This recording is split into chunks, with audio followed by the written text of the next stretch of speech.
As previously and tragically reported, Nelsan Ellis is dead at the age of 39. The actor, best known for having played Lafayette Reynolds throughout the run of True Blood on HBO, died on Saturday due to complications from heart failure. In response to this awful news, countless actors and actresses who worked with Ellis took to social media over the weekend to express their shock and condolences. We've included many of their reactions in the slideshow below. But Stephen Moore has stood out for the extra considerate tribute he posted to Facebook on Sunday. Moore played lead vampire Bill Compton on the former HBO drama, starring opposite Ellis from the very first day of filming. He shared a photo of the late star behind the scenes on his Facebook page yesterday, writing a lengthy caption along with the image.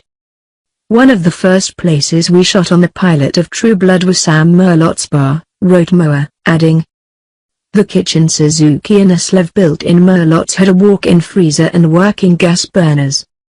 It remained my favorite set throughout all 7 seasons. When shooting in Louisiana many months later, she took us to the actual bar she had used as inspiration. It was almost as amazing as our Merlott's, but not quite. They didn't have a Lafayette." Moore then expanded in emotional fashion. "We can't do his words justice and we want the actor to speak for himself.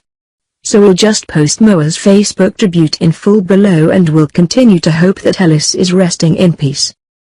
In the scene that was being shot that day, Lafayette, a male cross-dressing short-order cook in the show, was expounding on his theory of men's fear of the female anatomy. Specifically, the vagina. "I know every man, whether straight, gay or George motherfucking Bush, is afraid of the pussy.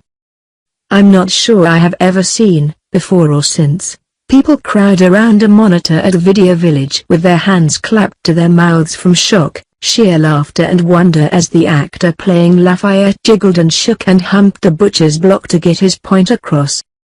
It was completely original, funny, sardonic, risque and brilliant.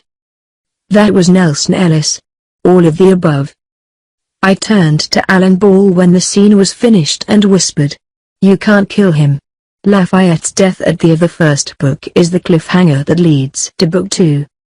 Nelsan Ellis was the only actor in the 7 years of True Blood whom Alan allowed to improvise. Actually, I'm going to take that back. It wasn't that Alan allowed him to do it, it was more that when Nelsan inhabited the world of Lafayette, he quite literally couldn't stop himself. It was like he was possessed. In actuality, Nelsan was quiet, smart, thoughtful, warm and kind.